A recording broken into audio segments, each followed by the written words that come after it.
Bonjour et bienvenue donc pour cette capsule numéro 5 dédiée à la revue hebdomadaire. Si on reprend les trois piliers de la méthode Apple Time pour mieux s'organiser, on se trouve donc dans le pilier 2, la révision périodique du système.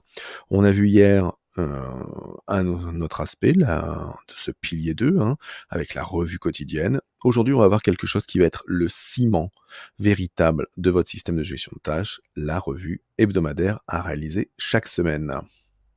Donc aujourd'hui, au programme, on va voir un outil qui est la revue hebdomadaire pour un seul thème qui est donc réviser son système chaque semaine. Alors cette révision périodique, pourquoi? Parce que bien souvent, malgré qu'on va s'organiser chaque jour, on a parfois quelques jours de rush qui peuvent nous faire perdre les pédales complètement de notre organisation. Et c'est là où la revue hebdomadaire sera primordiale pour vous. Donc la révision du système, c'est quoi? C'est prendre le temps et l'énergie de passer les choses en revue. Chaque jour et chaque semaine, et ça vous permettra de rester prêt. Ça vous permettra d'acquérir ce sentiment de contrôle qui va vous donner confiance en vous, parce que vous auriez de plus en plus confiance dans votre système, vous serez prêt pour votre semaine et prêt pour tout ce qui vous attend. La revue hebdomadaire, c'est quoi? C'est faire une pause, ralentir et regarder en arrière pour maintenir le contrôle. Il y a plusieurs outils à avoir sous la main, et je vous encourage à avoir tout ça sous la main pour que vous puissiez mettre en pause cette vidéo au fur et à mesure et réaliser une revue hebdomadaire guidée, pourquoi pas. Donc ce qu'il vous faut, c'est vos listes de tâches, triées par contexte, votre liste de projets, un cahier de notes parce que vous allez avoir plein de choses qui vont venir en complément, vos checklists que vous avez pu définir et la checklist de votre revue hebdomadaire, mais que vous allez pouvoir construire grâce à ce cours. La revue hebdomadaire, c'est quand, hop, je déplace ma tête, ça va être par exemple le lundi matin. Le lundi matin, prendre un peu de temps pour être prêt pour la semaine, pour tout vérifier, tout checker. Ça peut être le moment de la coupler avec la revue quotidienne pour le lundi, histoire de faire d'une pierre deux coups. Donc ça, c'est une typologie qui permet d'être prêt pour la semaine et d'avancer. Autre typologie qui est celle que moi j'utilise personnellement, c'est le vendredi après-midi. Pourquoi? Parce que du coup, ça me permet de faire le bilan de ma semaine écoulée et d'être prêt pour la semaine suivante et surtout d'avoir l'esprit libre d'un point de vue professionnel pour l'ensemble du week-end. Autre façon de faire, alors qui est utilisée par un certain nombre de cadres dirigeants ou autres, ça va être de réaliser cette revue, le dimanche, de profiter de la tranquillité du dimanche matin ou du dimanche en fin d'après-midi, pour pouvoir faire son point pro, perso, complet. Donc ça, c'est 3 conseils, que je peux vous donner. À vous de choisir, voire peut-être même d'expérimenter, sur les 3 prochaines semaines, ou les 6 prochaines semaines, histoire de faire 2 fois chaque, de voir quel outil, quelle périodicité sera la plus adéquate pour vous. Il y a 3 étapes dans une revue hebdomadaire, se mettre au clair, se mettre à jour et être créatif. Et on va aller voir ensuite dans le détail chacune de ces étapes. Plus vous allez réviser votre système, comme je vous le disais, plus vous allez lui faire confiance, parce que vous allez vous mettre au clair à chaque fois. Et du coup, plus vous serez motivé à le conserver et à ce qu'il vous amène un maximum de sérénité pour gérer votre temps, vos tâches et vos échéances. La revue hebdomadaire, ça va être quelque chose qui va être l'équivalent d'une mise au clair avant le départ en vacances. Bien souvent, avant de partir en vacances, on prend une demi ou une journée et puis on fait le point de tout, pour que tous les collègues aient toutes les billes, nos agents, si on est manager ou autre. Voilà. En fait, la revue hebdomadaire, ça va être de faire ça toutes les semaines, comme si on allait partir en vacances. Ça va vraiment, être le ciment, dans toutes les briques de votre gestion du temps. Il faut en moyenne 1 heure. Une grosse heure, voilà, ça c'est vraiment le minimum, le temps moyen pour faire une revue hebdomadaire. Ça peut aller jusqu'à 2 heures, si on a énormément de projets, énormément de tâches à checker, ou si on est, beaucoup à focus dans la créativité à la fin de la méthode. Mais globalement, c'est 1 heure qu'il faut bloquer pour vous, pour pouvoir réaliser en toute sérénité cette revue hebdomadaire. Alors, on va maintenant passer à la réalisation de cette revue hebdomadaire. Comme je vous le disais il y a quelques instants, je vous explique au fur et à mesure. Ensuite, il y a un petit temps où je mets les étapes, hein, et puis je mets un timer, mais qu'on lancera pas, hein, histoire que la vidéo ne dure pas 4 heures. Mais vous, je vous encourage, hein, à mettre en pause à ce moment-là pour réaliser les différentes étapes.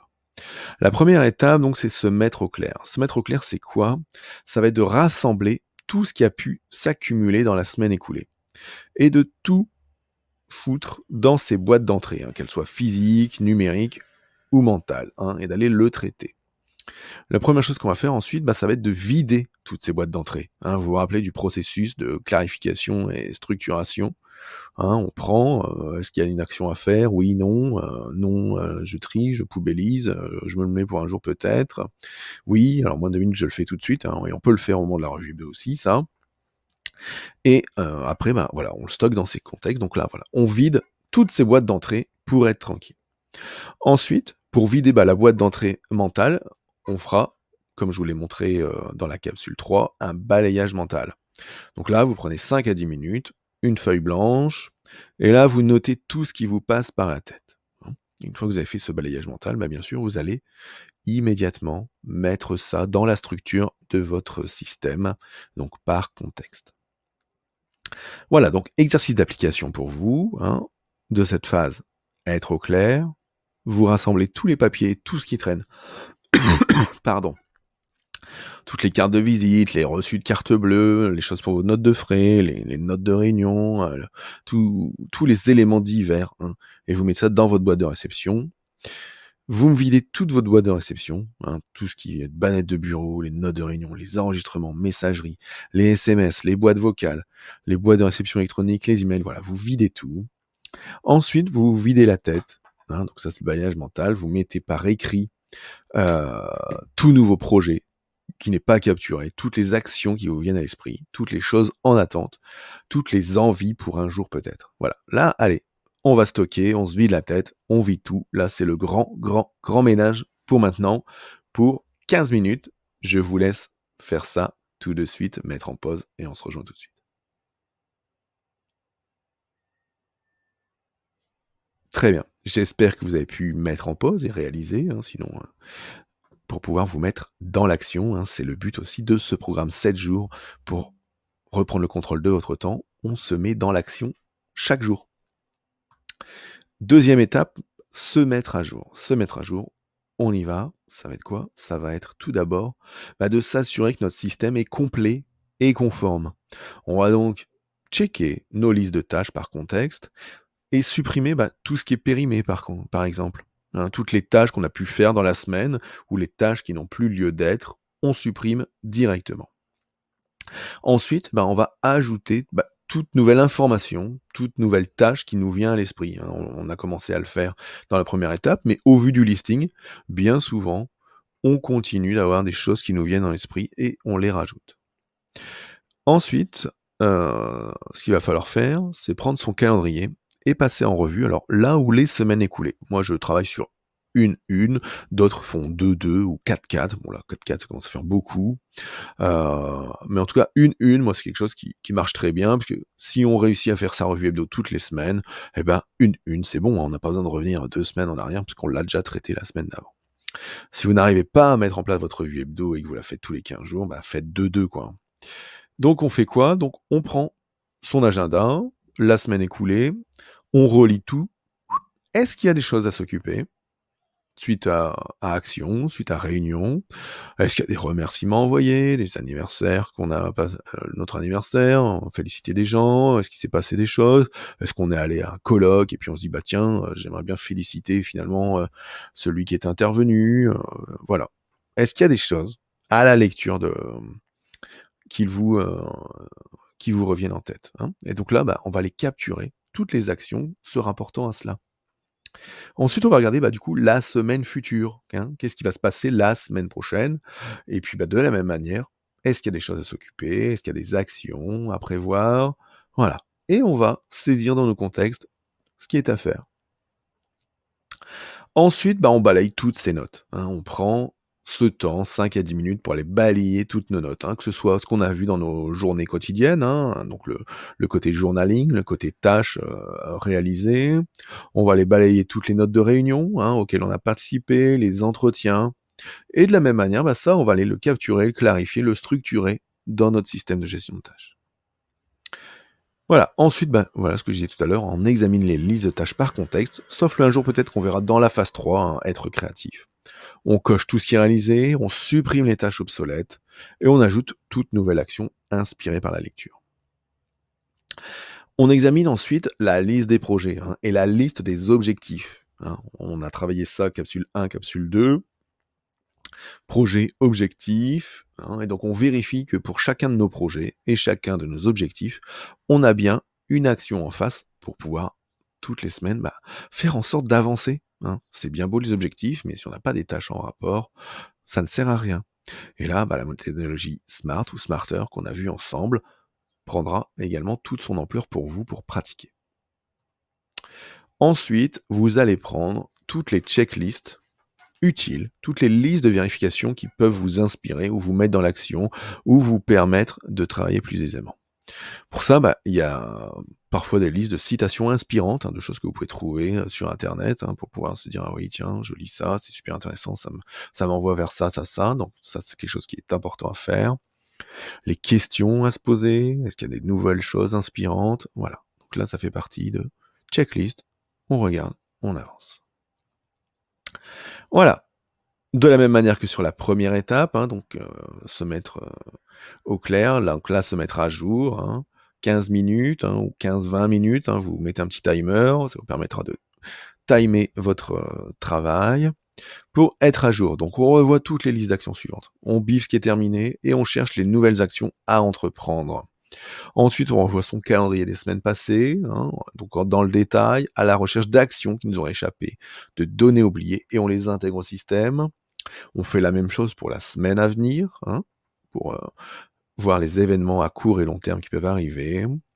On revoit sa liste en attente de, hein, toutes ces listes de contexte, hein, toutes ces listes de tâches, hein, en particulier là, en attente de, parce que là, en attente de, je vous le rappelle, c'est ce que vous avez confié, hein, délégué, ou ce sur quoi hein, vous pouvez attendre, hein, une grosse livraison ou autre. Voilà, de pouvoir aussi, à ce moment-là, quand vous revoyez ça, biffer ce qui a été reçu, mais surtout aussi peut-être relancer, hein, relancer ce collègue qui vous doit ce rapport pour telle date, voilà. Comme vous l'avez noté dans votre liste en attente de, eh bien c'est là où vous le checkez.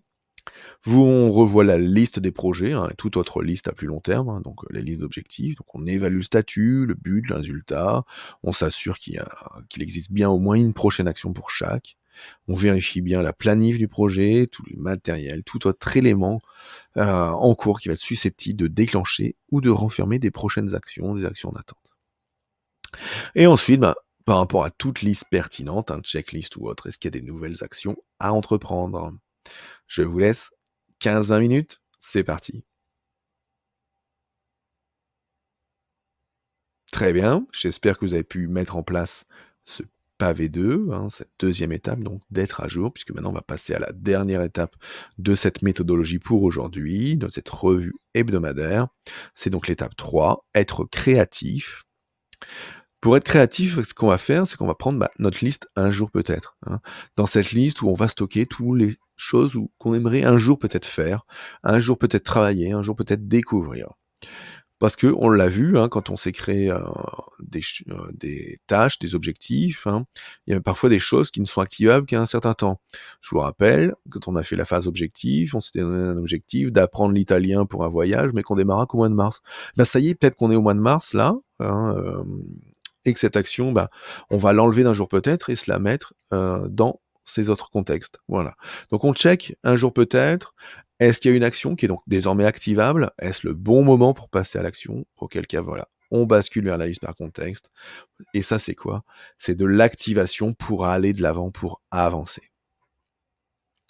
Ensuite, autre partie, hein, c'est être créatif et courageux. C'est Steve Jobs qui disait: «Ayez le courage de suivre votre cœur et votre intuition. Ils savent déjà ce que vous souhaitez réellement devenir», hein. C'est une maxime que je vous ai donnée, dans le programme de départ. Et donc là, bah, on va se poser 5, 10, 15 minutes. Est-ce qu'il y a des nouvelles idées qui viennent, des nouvelles choses à creuser, des nouveaux super projets, des nouvelles innovations qu'on a envie de travailler. Et là, on prend ce temps, voilà, de commencer à dégrossir ces étapes et de créer le projet en rapport. Voilà, être créatif et courageux. On est donc parti pour 10 minutes pour être créatif. On revoit donc sa liste un jour peut-être. On recherche les actions et les projets qu'il est temps de passer en production et on les intègre dans les bonnes listes. On efface ce qui ne présente plus d'intérêt. Et puis surtout, on est créatif et courageux. Est-ce que vous auriez une nouvelle idée géniale à intégrer dans le système, dans vos projets, dans votre vie? C'est parti pour 10 minutes. Top!